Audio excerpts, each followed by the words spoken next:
Hello guys. स्वागत है आप सभी का हमारे YouTube channel inspire physics classes में। और आज हम करने जा रहे हैं विमा के इम्पोर्टेंट 30 क्वेश्चन। इससे जो पहले वाली वीडियो है उसके अंदर अपन मात्रा के टॉप इंपोर्टेंट 50 क्वेश्चन कर लिए हैं। और इन 50 क्वेश्चनों से आपको ये भी पता चल होगा कि हमारी एग्जाम में जो मात्रा के क्वेश्चन हैं वो किस प्रकार से पूछे जाते हैं। और आपकी जितनी भी इंपोर्टेंट फिजिकल क्वांटिटी हैं उन सभी के मात्रा के भी कवर होंगे हो गए इन 50 क्वेश्चनों में। उसी प्रकार से आज हम करने जा रहे हैं विमा के 30 क्वेश्चन। और इन 30 क्वेश्चनों से हमारी जितनी भी यानी इंपोर्टेंट फिजिकल क्वांटिटी हैं जिनकी डायमेंशन एग्जाम में बार बार पूछी जाती है वो भी आपके कवर हो जाएंगी। और आपको ये भी पता चल जाएगा कि यानी किस प्रकार से एग्जाम में क्वेश्चन पूछा जाता है और हमें उनको किस प्रकार से हल करना है, यानी डायमेंशन को रटना है या फॉर्मूले के हिसाब से समझ कर निकालना है, ये भी आपको पता चल जाएगा। तो शुरुआत करते हैं इस वीडियो की और चलते हैं हमारे फर्स्ट क्वेश्चन पर। तो ये रहा हमारा पहला क्वेश्चन। पहले क्वेश्चन में हमें क्या बताना है कि विमीय सूत्र ml/t-3 दर्शाता है। दोस्तों कुछ विमा आपको बताऊंगा मैं आपको रटने के लिए, तो आपको उनको रटना है। और जो विमा मैं आपको फॉर्मूले से निकालने के लिए सजेशन करता हूं तो आप फॉर्मूले से निकालेंगे तो ही ठीक रहेगा, क्योंकि ज्यादा डायमेंशन आप रट नहीं सकते क्योंकि सभी के अंदर एम एल टी और ए होता है, केवल उनकी घात ही चेंज होती है। तो इनको रन की याद करने में यानी बहुत ही ज्यादा यानी मुसीबत का सामना करना पड़ता है, तकलीफ होती है। तो इस प्रकार से यदि आप फॉर्मूले से निकालना सीख जाते हैं तो कितनी भी हार्ड डायमेंशन क्यों ना हो आप यानी 1 सेकंड में आसानी से निकाल सकते हैं। तो ऐसे क्यों यानी कि आपको क्वेश्चन में यदि पहले डायमेंशन दी हुई हो तो उसे करने का तरीका क्या है कि आप चारों यानी ऑप्शन के यदि डायमेंशन लिख लेंगे तो उसके लिए आप लिए बेटर होगा, क्योंकि विमा से अपन यानी फॉर्मूले को नहीं निकाल सकते।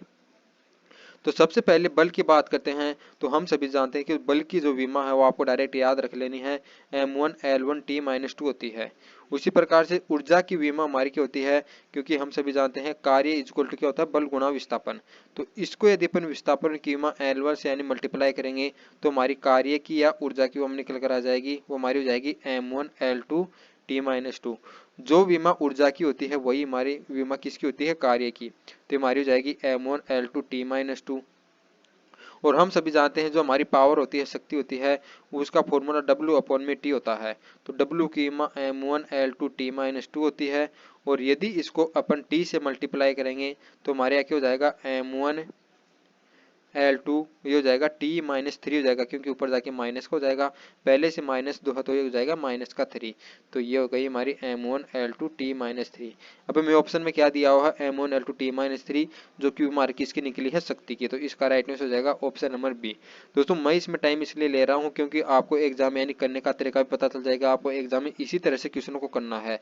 यदि आपको विमा दिख जाए तो जितनी भी फिजिकल क्वांटिटी है आप उन सभी की विमा लिखने की कोशिश करें तो आपका आसानी से निकल कर आ जाएगा, क्योंकि इनको लिखने में ज़्यादा टाइम नहीं लगेगा, क्योंकि ये बिल्कुल आसान विमा है। एक दो बार आप इनकी प्रैक्टिस करेंगे तो आप आसानी से याद हो जाएंगी और वीडियो के अंत तक भी आपकी वैसे याद हो जाएंगी, क्योंकि ये जो विमा है वो बार बार यूज में होने वाली है। अब बात करते हैं सेकंड क्वेश्चन की। सेकंड क्वेश्चन में हमें क्या बताना है, यदि L तथा R क्रमशः प्रेरकत्व तथा प्रतिरोध को प्रदर्शित करते हैं तो L/R की विमाएं होंगी। दोस्तों हमारा जो इससे पहले वाला वीडियो था उसके अंदर मैंने बताया था कि जो प्रत्यावर्ती वाला चैप्टर है उसके अंदर आपने पढ़ा होगा कि जो XL इक्वल टू होता है वो हमारे क्या होता है, ML यानी ओमेगा एल होता है। यानी कोई हमारा कोई एक यानी प्रत्यावर्ती यानी प्रतिरोध यानी परिपथ है, उसके अंदर यदि एक प्रेरकत्व जुड़ा हुआ है, एक कुंडली जुड़ी हुई है, तो इसके कारण जो परिपथ में अवरोध होगा, इसकी जो प्रतिबाधा होती है एक्सएल, इसका जो प्रतिरोध होता है उसका फॉर्मूला ये होता है कोणीय आवर्ती इंटू में प्रतिरोध, यानी ये क्या होता है, प्रेरकत्व है। तो यहाँ से अपन देखते हैं कि हमारे एक तरह से रेजिस्टेंस है, इसको आर भी लिख सकते हैं। तो यहाँ से ओमेगा इक्वल टू आपका क्या प्राप्त होता है, R/L प्राप्त होता है। और L/R आपका क्या हो जाएगा, 1/ओमेगा। और हम सभी जानते हैं कि ओमेगा का जो मात्रक होता है वो क्या होता है, हमारा सेकंड इनवर्स होता है। ये ऊपर चला जाएगा तो हमारा हो जाएगा सेकंड। तो इसकी जो विमा हो जाएगी हमारी M0L0T1 हो जाएगी। तो इसका जो राइट आंसर हो जाएगा वो जाएगा ऑप्शन नंबर सी वाला। तो आपको ये क्या है कि L/R ही दिया होगा तो हमेशा याद रखना, इसकी ऐसी विमा दिखते है आपको क्या करना है, सेकंड करना है। एक और पूछा जाता है RC।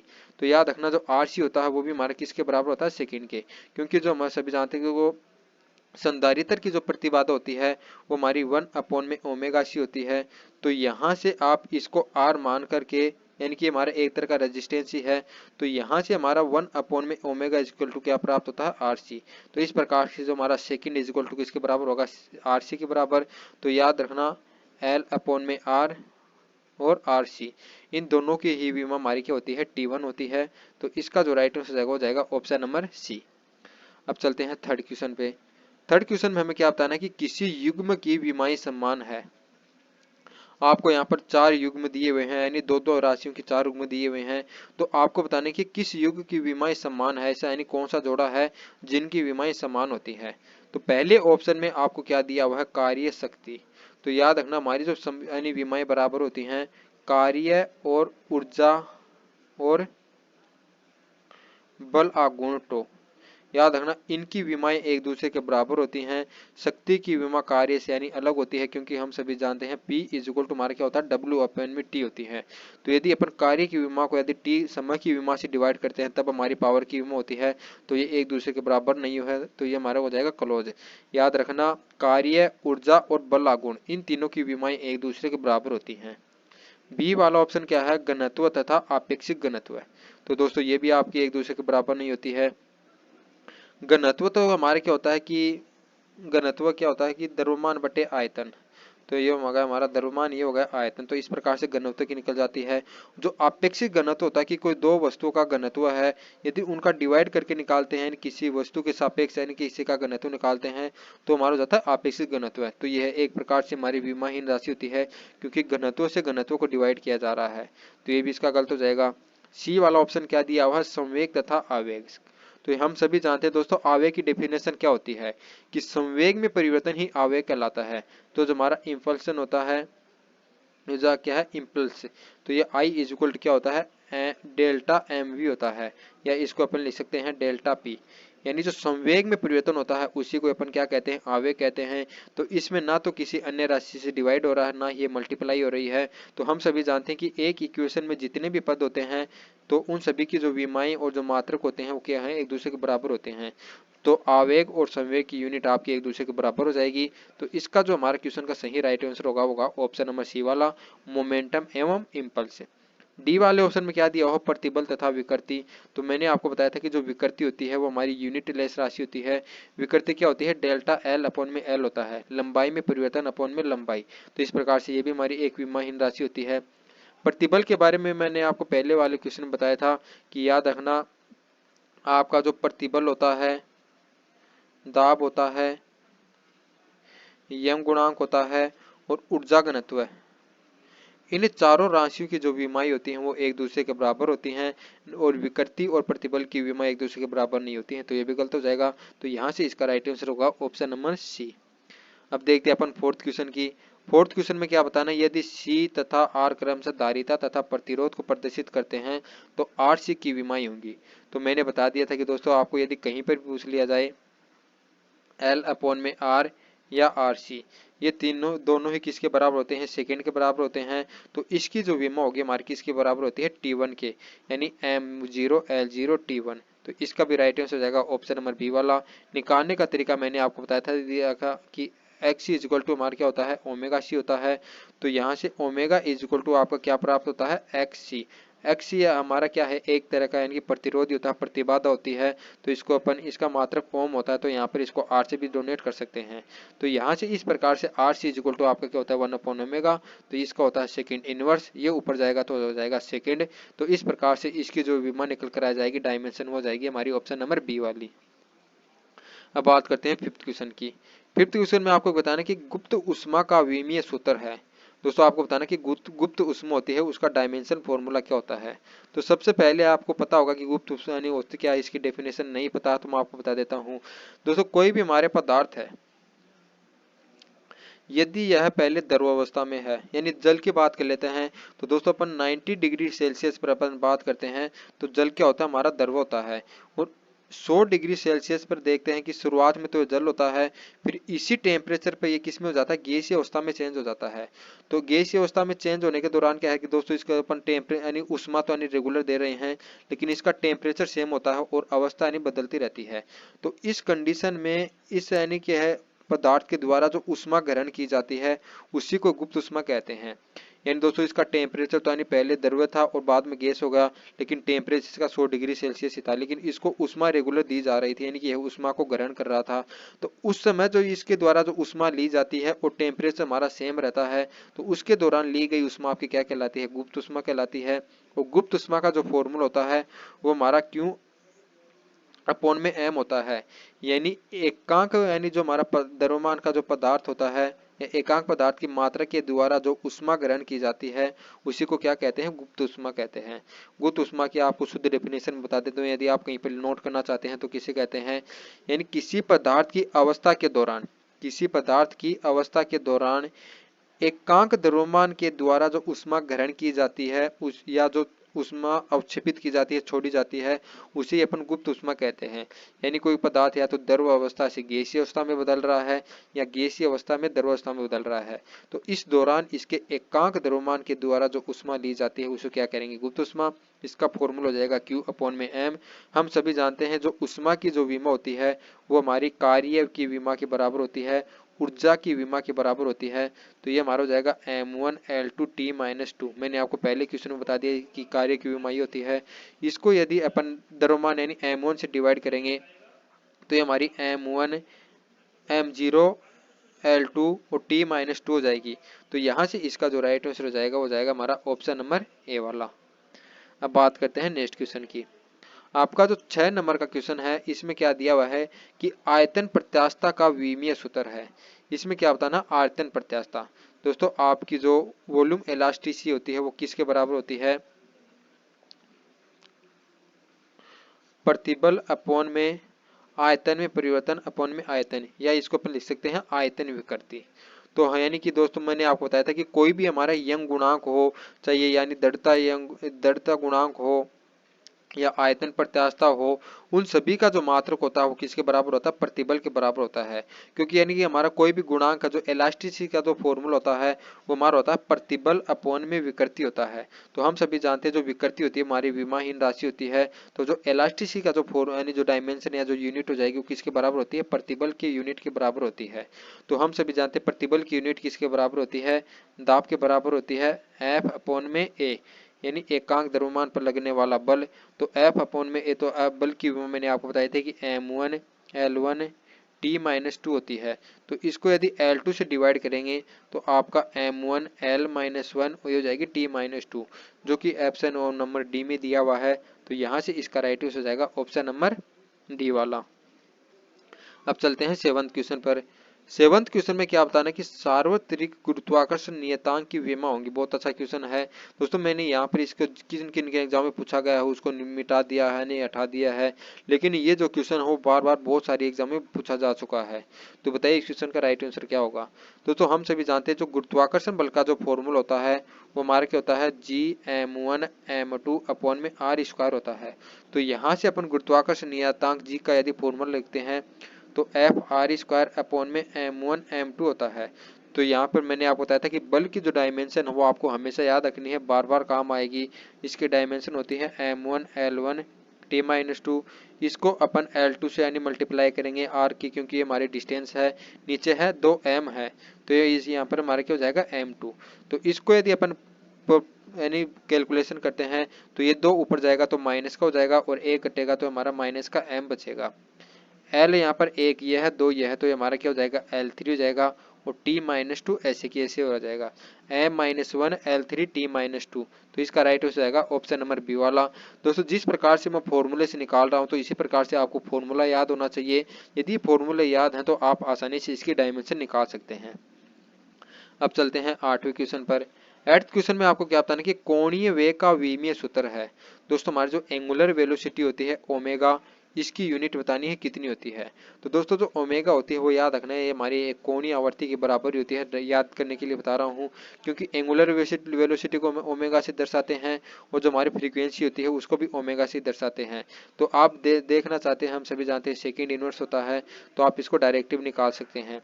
यदि आप कोणीय वेग की बात करते हैं तो कोणीय वेग हमारा क्या होता है, कोणीय विस्थापन, कोणीय विस्थापन बटे समय।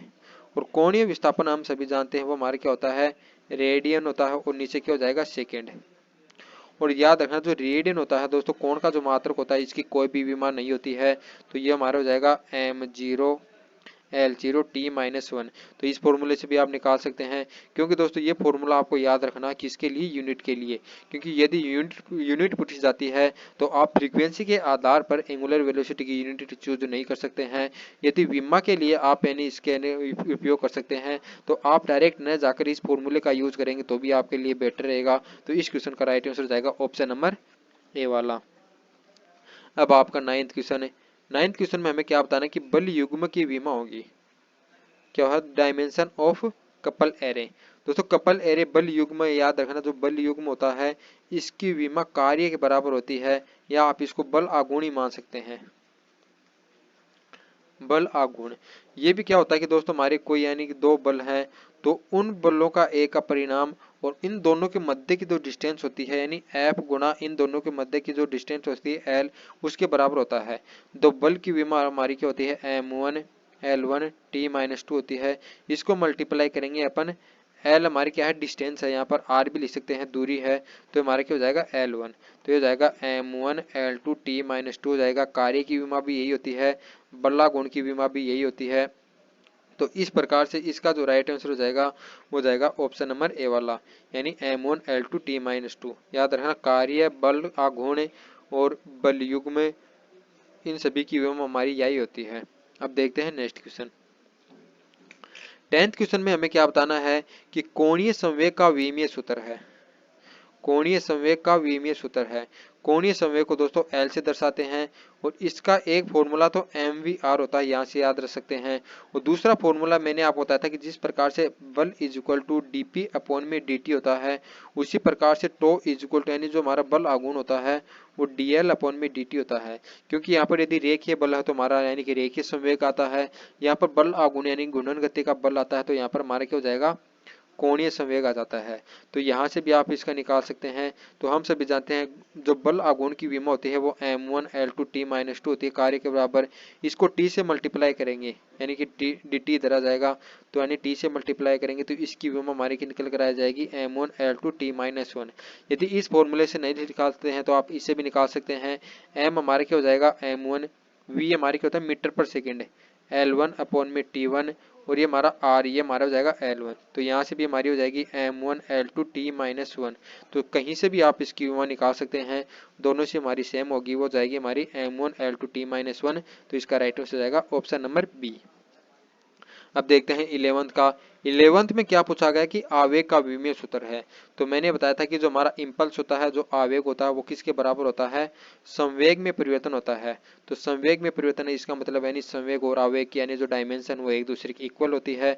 उस संवेग हमारा क्या होता है, mv होता है। तो mv, तो m का मतलब L1 और v का मतलब L1 अपॉन में t1। तो इसकी जो हमारी यदि अपन विमा निकालेंगे दोस्तों, m का मतलब है m1 होगा यहाँ पर। तो इसकी जो फाइनल विमा हो जाएगी हमारी M1 L1 t-1। तो इसका जो राइट आंसर हो जाएगा वो जाएगा ऑप्शन नंबर बी। आप इसे भी निकाल सकते हैं, F is equal to D upon में dt होता है। तो यहाँ पर बल की जो डायमेंशन होती है M1 L1 t-2, इसको यदि t1 से मल्टीप्लाई करेंगे, इधर ये t आ जाएगा, तो ये भी हमारी M1 L1 t-1 निकल जाएगी। तो इसका जो राइट आंसर हो जाएगा वो जाएगा ऑप्शन नंबर बी। अब आपका 12 का क्वेश्चन है। इसमें बताने की प्लांक नियतांक एच के लिए विमीय सूत्र है। देखिए दोस्तों ये क्वेश्चन है वो कितनी एग्जाम में पूछा जा चुका है, और यही ऐसे ही क्वेश्चन होते हैं वो बार बार रिपीट होते हैं एग्जाम के अंदर। और अभी भी जो कोई भी शिफ्ट होती है एयरफोर्स या कोस्ट गार्ड की होती है, उनमें भी ये क्वेश्चन हर की शिफ्ट में पूछा जाता है। तो ये तो आपको अच्छी तरह से याद रखना है। कोई भी हमारा फोटोन होता है, उसकी एनर्जी का फॉर्मूला दिया गया था दोस्तों। एनर्जी का फॉर्मूला क्या होता है, E is equal to H mu होता है। म्यू यहाँ पर क्या है, इस फोटोन की आवृत्ति है। तो यहाँ से हमारा जो एच होता है वही हमारा प्लांक नियतांक होता है। तो यहाँ से प्लांक नियतांक का जो फॉर्मूला हो जाएगा हमारा एच ई अपॉन में म्यू हो जाएगा। और हम सभी जानते हैं ई की जो हमारी यूनिट होती है वो L1 M1 L2 t-2 होती है। इसको हमारी जो फ्रीक्वेंसी होती है वो हमारे क्या होता है, सेकेंड इनवर्स होता है यानी t-1 होता है। इससे डिवाइड करेंगे तो इसकी जो हमारी डायमेंशन निकल कर आ जाएगी वो हमारी क्या हो जाएगी, M1 L2, ये ऊपर आ जाएगा तो t-1 ही बचेगी, M1 L2 t-1। तो इसका जो राइट आंसर हो जाएगा वो जाएगा ऑप्शन नंबर सी वाला। दोस्तों याद रखना कोणीय संवेग और प्लांक नियतांक, इन दोनों की विमा समान होती है। ये जो विमा मैं आपको समान बताता जा रहा हूँ, पहले भी कई विमा बता चुका हूँ, जैसे कि प्रतिबल, दाब, यंग गुणांक, इन तीनों का एक जोड़ा लिख लें। ऊर्जा, उष्मा और जो हमारा कार्य होता है, और एक और मैंने बताया था वो ध्यान में नहीं रहा है, वो पिछले जाके देख लें जहाँ पे बताया था कि उनको भी एक साथ नोट कर लेना है। इसी प्रकार से प्लांक नियतांक H एवं कोणीय जो संवेग होता है I, कोणीय संवेग होता है हमारा L, इन दोनों की विमाएं भी एक दूसरे की इक्वल होती हैं और हमारी कौन सी होती है M1L2T-1 होती है। अब आपका 13 का क्वेश्चन है, इसमें क्या बताना है कि दृढ़ता गुणांक के लिए विमीय सूत्र है। तो दोस्तों मैंने आपको बताया रिजिडिटी हमारे क्या होता है कि हमारा ठोस वस्तु के लिए जो हमारा प्रत्याशा इलास्टिसिटी होती है वही हमारा दृढ़ता गुणांक होता है। तो मैंने आपको बताया था कि कोई भी हमारी इलास्टिसिटी का गुणांक हो, दृढ़ता गुणांक हो, आयतन प्रत्याशा गुणांक हो, या हमारा अनुदैर्ध्य तरंग जो गुणांक है वो हो, उन सभी की जो विमा होती है वो दाब की विमा के बराबर होती है F/m, और वो कितनी होती है M1L1T-2/L2। ये होता है यहाँ पर एरिया। तो यहाँ से इसकी विमा हो जाएगी हमारी M1L-1T-2, M1L-1T-2, ये वाला ऑप्शन नंबर डी। अब देखते हैं नेक्स्ट क्वेश्चन। 14 के क्वेश्चन में क्या बताना है कि निम्नलिखित में से वह कौन सा युग्म है जो समान विमाएं नहीं रखता है। तो मैंने आपको बताया था कि कोणीय संवेग प्लांक नियतांक की विमाएं एक दूसरे के बराबर होती हैं। तो इसका यानी कि बिल्कुल सही है, यानी कि इसकी विमा समान होती है। देखिए दोस्तों, ये क्वेश्चन भी यानी 2 एग्जाम में पूछा जा चुका है, और यानी ये क्वेश्चन मैंने क्या है कि जो 2010 तक की यानी पुरानी किताब उसमें से उठाया हुआ है। तो नई एग्जाम में भी ये क्वेश्चन बहुत बार पूछा जा चुका है। तीसरा दिया हुआ जड़त्व आगुण तथा बल आगुण। तो जड़त्व आगुण हमारा होता है mr², और बल आगुण होता है बल गुणा विस्थापन, यानी दो बलों के मध्य, यानी कि जो हमारा बल होता है और यानी कि इसका जो अक्ष होता है इनके मध्य की परपेंडिकुलर जो इसका गुणन त्रिज्या होती है ये, तो F और यानी डिस्टेंस का मल्टीप्लाई हमारा क्या होता है ये। तो इस यहाँ से इसकी विमा निकालेंगे, तो इसकी जो विमा हो जाएगी हमारी M1L2 होती है, और इसकी विमा निकल कर आएगी हमारी कार्य के बराबर होती है। मैंने बताया था कि बल आघूर्ण की विमा किसके बराबर होती है, कार्य की विमा M1L2T-2। तो ये दो विमा एक दूसरे के बराबर नहीं होती है, तो ये हमारा क्लोज हो जाएगा। बल आघूर्ण की जो विमा होती है वो किसके बराबर होती है, कार्य के बराबर होती है। तो याद रखना। अब है डी वाला ऑप्शन, कार्य आवेग तथा संवेग। तो मैंने बताया था कि जो आवेग होता है आई वो किसके बराबर होता है, डेल्टा पी के बराबर होता है। तो यहाँ से इन दोनों की विमा भी एक दूसरे के बराबर होगी। कार्य तथा बल आघूर्ण, तो मैंने बताया था कि बल आघूर्ण की विमा किसके बराबर होती है, कार्य की। तो ये वाला भी सही है। तो मैं पूछा कि कौन से यानी युग्म की विमा समान नहीं है, तो ये हो जाएगा बी वाला, जड़त्व आघूर्ण एवं बल आघूर्ण की विमा एक दूसरे के बराबर नहीं है। तो इसका राइट आंसर हो जाएगा ऑप्शन नंबर बी।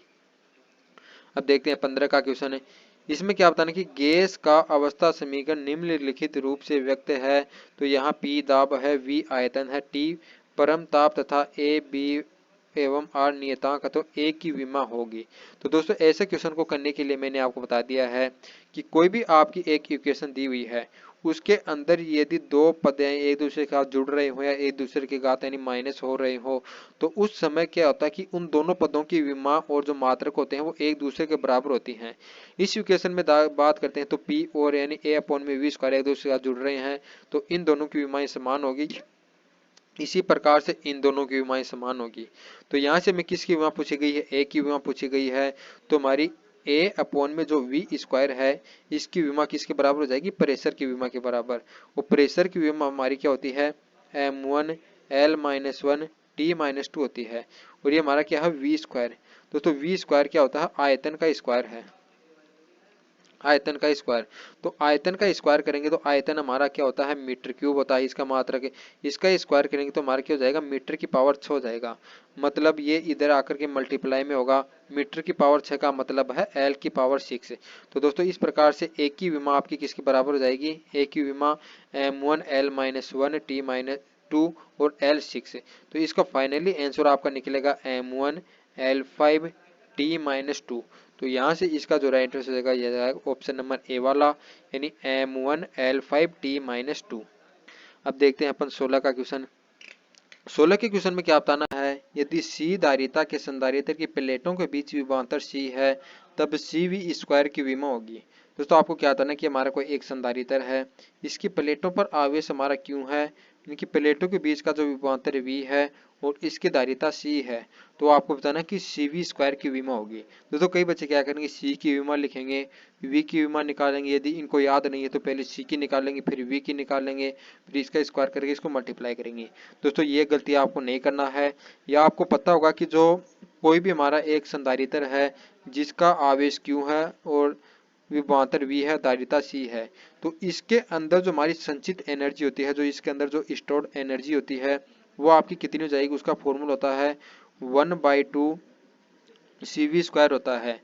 या इसका जो दूसरा फॉर्मूला होता है वो Q²/C होता है। तो ये दोनों फॉर्मूला आपको नोट कर लेना है, क्योंकि दोस्तों आपको क्वेश्चन में ये भी दिया होता है और कई बार इसकी डायमेंशन भी पूछ ली जाती है। तो यहाँ से इसकी जो डायमेंशन है वो डायरेक्ट आपकी इसके बराबर हो जाएगी, ऊर्जा के बराबर हो जाएगी। और ऊर्जा की जो डायमेंशन होती है वो m1L2T-2 होती है। तो यहाँ से जो हमारी CV² की जो डायमेंशन हो जाएगी वो जाएगी m1L2T-2, यानी एनर्जी है जो कार्य की जो डायमेंशन होती है उसी के बराबर हमारी हो जाएगी CV² की डायमेंशन के बराबर।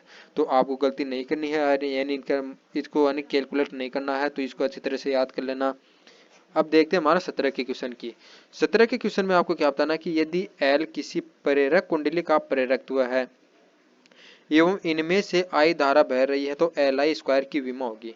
आपको बताना कि Li² की विमा होगी। तो यहाँ पर भी आपको ये गलती नहीं करनी है, कहीं आप प्रेरकत्व की विमा लिख दें और एम्पियर की विमा लिख दें, इनका स्क्वायर करके मल्टीप्लाई करने लग जाएं, तो ये भी हमारी एक मूर्खता ही होगी। इसका मतलब आपकी प्रिपरेशन नहीं है, प्रैक्टिस पूरी नहीं है।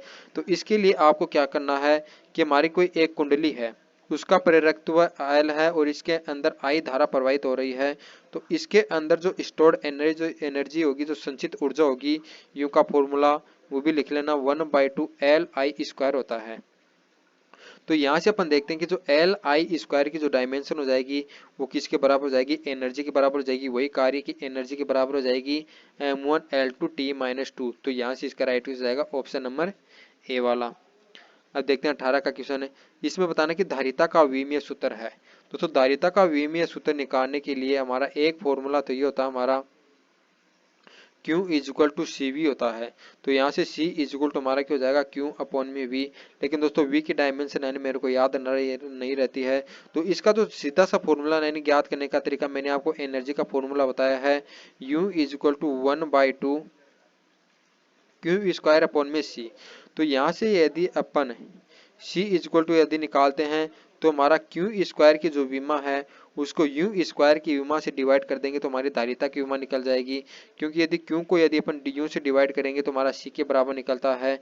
तो Q की अपन सभी जानते हैं जो आवेश का फॉर्मूला क्या होता है, आवेश की जो विमा होती है वो A1T1 होती है, यानी धारा गुणा समय। धारा I= हमारा क्या होता है Q/T, तो Q=IT हो जाता है, यानी A1T1। तो दोस्तों इसका स्क्वायर करेंगे तो ये हो जाएगा A² और T²। इसको डिवाइड करेंगे अपन जो हमारे एनर्जी का जो फॉर्मूला होता है m1L2T-2। तो यहाँ से इसका जो फाइनली निकालेंगे तो m ऊपर जाएगा तो हमारा क्या हो जाएगा m-1, L ऊपर जाएगा तो L-2, ये T ऊपर जाएगा तो जाएगा हमारा T4 और A हमारा ऊपर है वो हमारा कितना है A2। तो धारिता की विमा निकल कर आ जाती है हमारी m-1, L-2, T4 और A2। तो यहाँ से इसका राइट आंसर हो जाएगा ऑप्शन नंबर ए वाला। दोस्तों यानी कि आप यदि डायरेक्ट रटने की कोशिश करते हैं तो रटने यानी याद कितने दिन तक रहता है, मुश्किल 10 दिन 15 दिन, उसके बाद में आप भूल ही जाते हैं। तो यदि आप इस प्रकार से इस फॉर्मूले की मदद से निकालते हैं तो कभी भी ये क्वेश्चन आपका एग्जाम में गलत नहीं होगा। अब है 19 का क्वेश्चन। 19 के क्वेश्चन में क्या पूछा गया कि उसमें ऊर्जा का विमीय सूत्र है। दोस्तों यहीं से यानी कई बच्चे कंफ्यूज हो जाते हैं, यानी कि यहाँ पर उसमें आ गया तो यानी सोचते हैं पता नहीं क्या नई चीज है। तो यहाँ पर यानी घबराना नहीं है दोस्तों, यहाँ पर आगे क्या दिया हुआ है, एनर्जी। अब चाहे आपकी एनर्जी गतिज ऊर्जा हो, स्थितिज ऊर्जा हो, उष्मा ऊर्जा हो या गुरुत्वीय ऊर्जा हो, तो सभी का जो यानी मात्रक होता है वो हमारा क्या होता है, एनर्जी। सभी एनर्जी का जो यानी डायमेंशन होती है वो सेम होती है और वो किसके बराबर होती है, कार्य के बराबर होती है, m1L2T-2। तो यहाँ से भी इसका राइट आंसर हो जाएगा ऑप्शन नंबर ए वाला, m1L2T-2। अब है 20 का क्वेश्चन। 20 के क्वेश्चन में क्या बताना कि यदि L और C क्रमशः धारिता तथा प्रेरकत्व को प्रदर्शित करते हैं तो LC की विमाएं होंगी। दोस्तों यहाँ पर मैंने पहले वाले क्वेश्चन में बताया था आपको L/R और आर सी, इन सभी की विमाएं किसके बराबर थी, सेकंड की विमाएं। इसी चैप्टर के अंदर दोस्तों आपने एक और यानी पढ़ा होगा कि जब हमारा कोई एक यानी परिपथ है उसके अंदर एक तो यानी संधारित्र जुड़ा हुआ हो, एक यानी जो हमारा प्रेरक तो वो जुड़ा हुआ हो, जब इन दोनों की प्रतिबाधा एक दूसरे के बराबर हो जाती है तब एक स्थिति उत्पन्न होती है, उसे बोलते हैं अनुनाद की स्थिति। उसके अंदर क्या होता है कि इस परिपथ से बनने वाली धारा का मान मैक्सिमम होता है, तो उसी के कारण उस समय जो फ्रीक्वेंसी होती है उसी को अपन बोलते हैं अनुनादी आवृत्ति। तो उसी का जो फॉर्मूला होता है ओमेगा इज इक्वल टू 1 में रूट एल सी होता है। और ये निकलता कैसे है दोस्तों, मैंने बताया था कि अनुनाद की स्थिति में X L is equal to X C होता है। तो एक्स सी का मान मैंने बताया था आपको 1 ओमेगा सी होता है, और एक्स एल का मान हमारा कितना होता है, ओमेगा एल होता है। तो यहाँ से जो ओमेगा स्क्वायर है वो आपका किसके बराबर हो जाता है, 1 एल सी के, यानी ये आ जाएगा एल इसके नीचे आ जाएगा तो 1 एल सी हो जाएगा। तो इस प्रकार से हमें किसकी यूनिट पूछी गई है, एल सी की। तो एल सी की यूनिट आपको पूछी जाए तो आपकी किसके बराबर हो जाएगी, 1 स्क्वायर के। और हम सभी जानते हैं ओमेगा का स्क्वायर जो फॉर्मूला होता है वो सेकेंड इनवर्स होता है।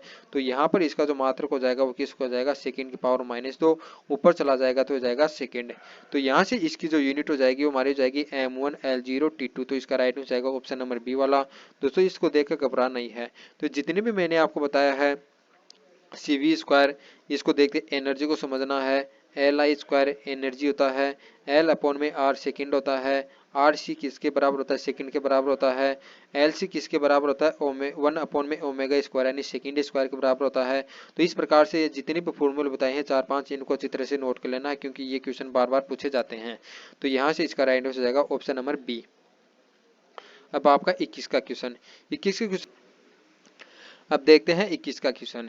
21 के क्वेश्चन में क्या बताना कि चुंबकीय फ्लक्स का विमीय सूत्र होता है। दोस्तों चुंबकीय फ्लक्स होता है जो 5B, इसका विमीय सूत्र बताना कितना होगा। तो इसका जो फॉर्मूला होता है हमारा FA होता है यानी BA, चुंबकीय क्षेत्र इंटू में यानी जो एरिया होता है वो, इन दोनों मल्टीप्लाई के बराबर। दोस्तों हमारी चुंबकीय फ्लक्स की जो विमा होती है वो हमारी होती है M1L0 T-2 A-1।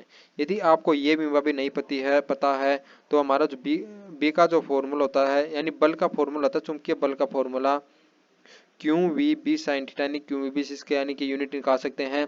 तो B इक्वल टू हमारा जाएगा F/QV। तो यहाँ से भी आप इसकी यूनिट निकाल सकते हैं M1L1 T-2 अपॉन में Q हो जाएगा हमारा A1T1 और V हो जाएगा हमारा यानी L1 T-1 यानी मीटर पर सेकेंड। तो इस प्रकार से T से T हमारा ये कैंसिल हो जाएगा, ये L ऊपर जाएगा तो यही से कैंसिल हो जाएगा, यहाँ पर बचेगा M1 T-2 और ये ऊपर जाएगा A-1। तो यही विमा ने आपको ये बताई है। अब यदि इसके मल्टीप्लाई में है क्षेत्रफल यानी L2, इसे मल्टीप्लाई करेंगे तो हमारी जो 5B की जो यानी चुंबकीय फ्लक्स की विमा निकल कर आ जाएगी वो M1L2 T-2 A-1 निकल कर आएगी। तो इसका राइट हो जाएगा ऑप्शन नंबर बी वाला, लेकिन ऑप्शन नंबर ए वाला होगा। लेकिन इसके दोस्तों मैं डायरेक्ट यानी याद रखने का तरीका बता देता हूँ, क्योंकि कई बार ये भी पूछ लिया जाता है कि जो हमारा चुंबकीय फ्लक्स होता है एक विद्युत फ्लक्स, दो होते हैं। तो कई बार विद्युत फ्लक्स का भी पूछ लिया जाता है।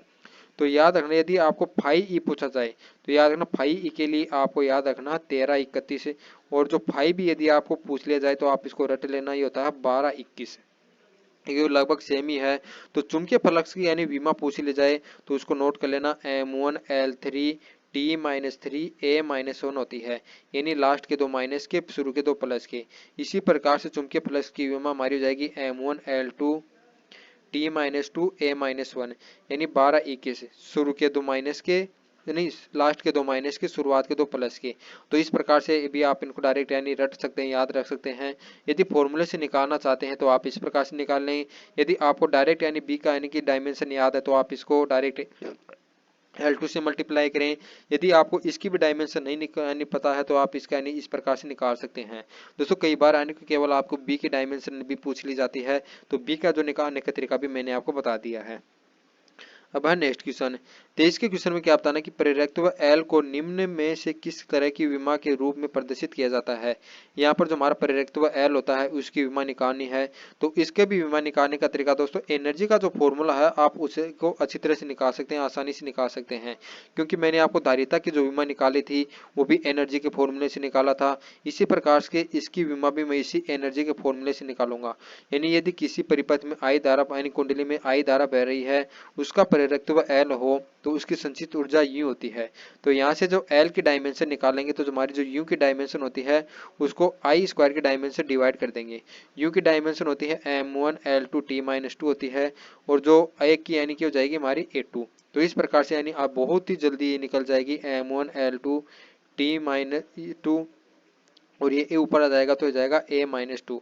तो इस प्रकार से इसका जो यानी फाइनली आंसर हो जाएगा ए वाला m1L2T-2 A-2। तो इस प्रकार से दोस्तों यानी कि कोई भी आपको कैलकुलेशन यानी ज़्यादा नहीं करनी पड़ेगी, बल्कि आप यानी जो प्रेरकत्व के जो मेन फॉर्मूले होते हैं फाई अपॉन में आई, या फिर इसका जो एक और फॉर्मूला होता है E is equal to L D I upon में डी टी। तो यहाँ पर ई की विमा इतने यानी कैलकुलेशन करना पड़ेगा। तो इससे अच्छा क्या कि एनर्जी से आप इसका यानी डायमेंशन निकालें। अब आपका 23 का क्वेश्चन। 23 के क्वेश्चन में क्या होता है कि विकृति की विमा होती है। तो मैंने बताया था कि दोस्तों जो विकृति होती है वो एक हमारी विमाहीन राशि होती है। कोण और विकृति ये दोनों ही हमारी यानी जो हमारी विमाहीन राशि होती हैं दोस्तों, एक होता है हमारा आपेक्षिक घनत्व है और आपेक्षिक अपवर्तनांक, वो भी हमारे विमाहीन राशियां ही होती हैं। तो इसकी जो यूनिट डायमेंशन हो जाएगी m0 l0 t0। तो यार राइट आंसर हो जाएगा ऑप्शन नंबर डी। अब आपका चॉइस का क्वेश्चन है। चॉइस के क्वेश्चन में क्या बताना कि श्यानता गुणांक की विमाएं होती हैं। दोस्तों श्यानता गुणांक के बारे में मैंने आपको बताया था, 250 का क्वेश्चन था, उसके अंदर मैं यानी फॉर्मूले में ए लगाना भूल गया था, क्योंकि दोस्तों श्यान बल होता है उसका जो फॉर्मूला होता है वो माइनस का नीटा ए, और यहाँ पर होता है डीवी अपॉन में डीएक्स होता है। यहाँ पर एरिया निकल लगाना भूल गया था, क्योंकि दोस्तों हमारी कोई भी यानी दो यानी द्रव्य है वो यानी कि है बिल्कुल सरल रेखा में बह रहा है, या फिर उसको बोलते हैं अपन वेलोसिटी का नाम है कौन सा है, धारा रेखीय प्रवाह है। उसके अंदर यदि कोई यानी जो द्रव्य है वो प्रवाहित हो रहा है तो उसके अंदर इनकी कोई दो लेयर होती हैं दोस्तों, उन दोनों के मध्य में घर्षण होता है, और इस घर्षण के कारण एक बल उत्पन्न होता है, उसे बोलते हैं श्यान बल। और उसकी डायरेक्शन क्या होती है कि जो हमारा द्रव्य प्रवाहित हो रहा है उसके विपरीत डायरेक्शन में होती है, यानी वह द्रव्य के प्रवाह का विरोध करता है। तो जिसका यानी दोस्तों ये बल यानी घर्षण बल ज्यादा होगा वह यानी कि उसके अंदर यानी बहने में उसको उतना यानी कम बहेगा, यानी बहने के लिए अधिक बल की आवश्यकता होगी। तो अपन कह सकते हैं जो गाढ़ापन, जो वस्तु जितनी अधिक गाढ़ी होगी उनकी दो सतहों के मध्य में ज्यादा घर्षण होगा और उसका श्यान बल ज्यादा होता है। तो बल का जो फॉर्मूला है उसने ये दिया था कि जो हमारा इन दोनों सतह का जो क्षेत्रफल है वो ए है और डीवी अपॉन में डीएक्स है। तो डीवी का मतलब है कि इनकी कितनी ज्यादा वेलोसिटी है, जितनी ज्यादा वेलोसिटी होगी उतना ही कम ज्यादा हमारा क्या होगा फोर्स होगा, और इनके मध्य में जितनी कम दूरी होगी उतना ही ज्यादा हमारा फोर्स लगेगा। तो इस प्रकार से दोस्तों ये फॉर्मूला दिया गया है, इसके लिए अपन अलग से पढ़ेंगे श्यानता गुणांक का जो बल फॉर्मूला है, बल है श्यान बल उसके बारे में, लेकिन इसके लिए यहाँ पर ये फॉर्मूला याद रख लेना है। तो यहाँ से नीटा इज इक्वल टू हमारा क्या प्राप्त हो जाएगा एफ, ये हो जाएगा dx और अपॉन में ए dv।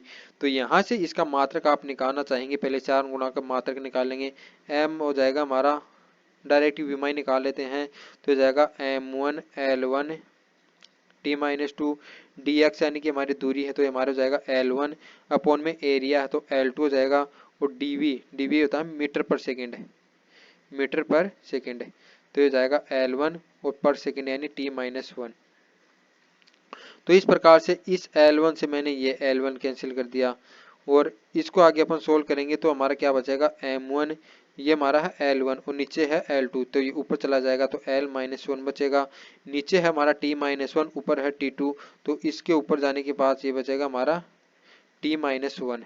तो इस प्रकार से इसका जो राइट आंसर हो जाएगा वो जाएगा हमारा ML-1 T-1। तो इसका राइट हो जाएगा ऑप्शन नंबर सी वाला। देखिए दोस्तों ये जो विमा है मेरे को डायरेक्ट याद नहीं थी, लेकिन फॉर्मूले से मैंने इसकी विमा निकाली है, इनकी विमा मेरे को डायरेक्ट याद नहीं थी, फॉर्मूले से निकालते ही आपका नहीं आसानी से निकल गया।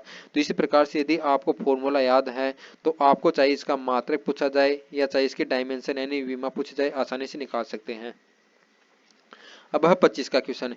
25 के क्वेश्चन पूछा गया कि बल आघूर्ण की विमा, तो मैं कई बार बता चुका हूँ, जो बल आघूर्ण की विमा है वो कार्य की विमा के बराबर या बोल सकते हैं ऊर्जा की विमा के बराबर होती है m1l2t-2, m1l2t-2।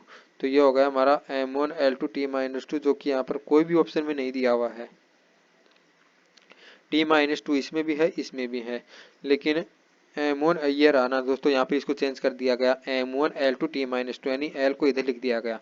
तो इसका जो राइट आंसर हो जाएगा वो जाएगा ऑप्शन नंबर ए वाला M1l2t-2, जो कि हमारे कार्य की विमा होती है। दोस्तों ऐसे देखकर कंफ्यूजन मत होना, कई बार क्या है इनकी जो यानी जगह होती है वो भी चेंज की जाती है, लेकिन जो मैक्सिमम बार होता है वो M यानी कि हमारा क्या लिखा जाता है, हमेशा आगे लिखा जाता है। 26 के क्वेश्चन में बताना है पृष्ठ तनाव की विमा।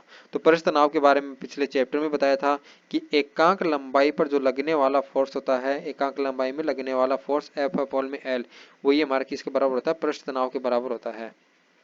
तो m1l1t-2 को अपन किससे डिवाइड कर देंगे, L1 से, तो हो जाएगा m1l0t-2, m1l0 एकांक लंबाई पर लगने वाला, तो m1 यानी L को यहाँ पर 28 दिया गया है, mt-2, इसको यहाँ भी लिख सकते हैं mt-2।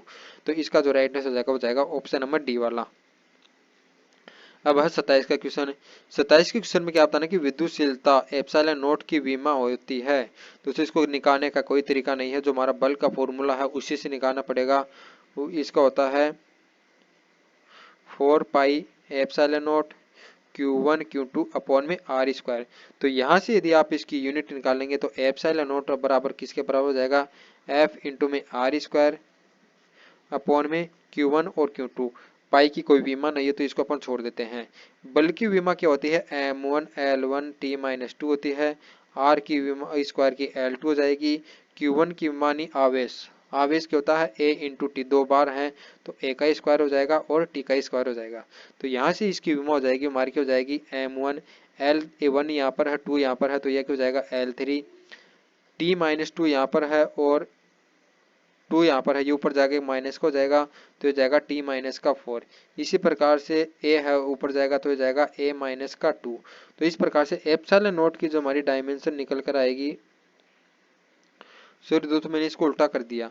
जो एप्सिलॉन का जो फॉर्मूला निकलेगा, इनकी एप्सिलॉन नॉट इधर आएगा और F इधर आएगा, तो इसका जो फॉर्मूला निकलेगा इसका उल्टा निकलेगा, यानी कि ये Q1 Q2 तो ऊपर रहेगा और F R स्क्वायर नीचे होगा। तो इस प्रकार से इसको डायमेंशन हो जाएगी वो इसकी उल्टी हो जाएगी, ये माइनस वाला तो पॉजिटिव वाला माइनस हो जाएगा और पॉजिटिव वाला ये नेगेटिव वाला पॉजिटिव हो जाएगा। तो इसकी जो डायमेंशन हो जाएगी वो जाएगी M-1 L-3 T4 A2। तो M और L तो माइनस के हो जाएंगे, यानी कि 13, और A2 और T2 ये हो जाएगा, नहीं सॉरी दोस्तों T4 होगा, तो ये भी गलत है, T4 ये दिया हुआ है ये वाला, तो ये वाला ऑप्शन सही होगा, क्योंकि दोस्तों ये भी डायमेंशन मेरे को याद नहीं थी, फॉर्मूले से निकाली है, बिल्कुल सही निकली है। तो इस प्रकार से यदि आपको फॉर्मूला याद है तो आप निकाल सकते हैं। तो इसका राइट आंसर हो जाएगा ऑप्शन नंबर बी। अब 28 का, 28 में क्या बताना कि चुंबकीय क्षेत्र की तीव्रता की विमाएं होती हैं। चुंबकीय क्षेत्र की तीव्रता बी, ये मैंने आपको बता दिया था कि क्यू वी बी से निकालेंगे F is equal to Q V B. तो यहाँ से इसकी जो विमा निकाली थी मैंने पहले वाले क्वेश्चन में, वो हमारी क्या निकली थी, M1L0 T-2 A-1। तो इस प्रकार से M1L0 T-2 A-1, M1 कहाँ पे दिया हुआ है, यहाँ पर L0 T-2 A-1, इसका राइट आंसर हो जाएगा ऑप्शन नंबर सी। अब बात करते हैं 29 के क्वेश्चन की, बहुत ही अच्छा क्वेश्चन है। इसके अंदर आपको क्या दिया हो कि 1 अपॉन में एप्सिलॉन नॉट और म्यू नॉट का अंडर रूट, इसकी डायमेंशन किसके बराबर होगी।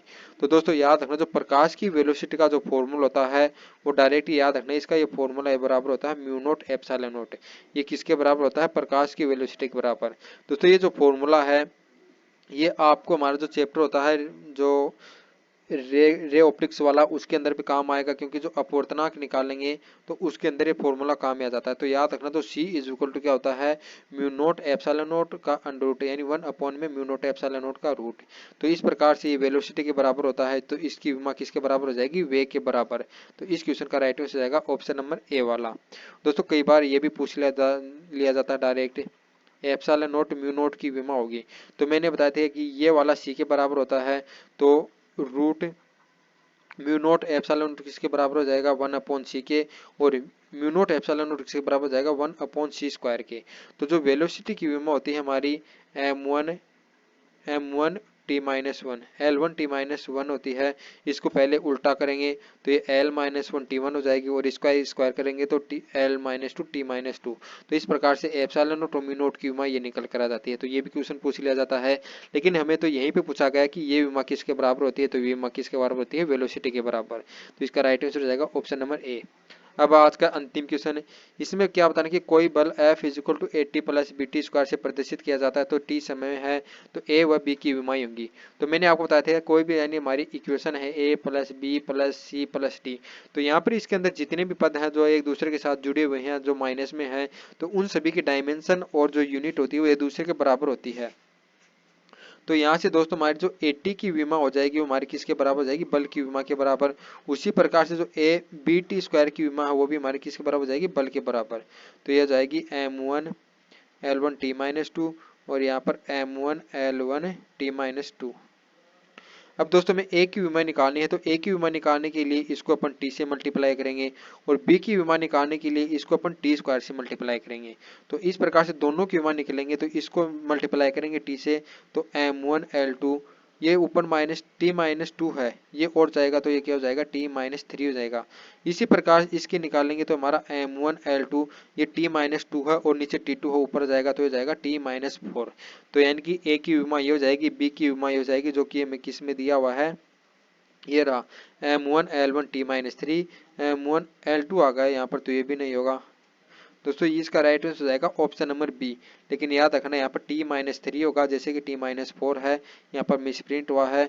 तो जो हमारी ए की विमा हो जाएगी, ये सॉरी दोस्तों यहाँ पर L1 ही मैंने L2 मिस्टेक से कर दिया, तो इसकी विमा हो जाएगी m1 L1 t-3, और बी की विमा हो जाएगी m1 L1 t-4। इस प्रकार से दोस्तों आपकी जो विमा के हैं 30 क्वेश्चन कंप्लीट होते हैं, यानी जितने भी इंपॉर्टेंट यानी फिजिकल क्वांटिटी हैं वो कंप्लीट हो गई हैं, और आपको ये भी पता चल गया कि जो विमा का जो क्वेश्चन होता है वो किस टाइप से पूछा जाता है। हम दोस्तों अगले वीडियो में मिलते हैं आपको एक नए चैप्टर के साथ, तब तक आप सभी को जय हिंद जय भारत।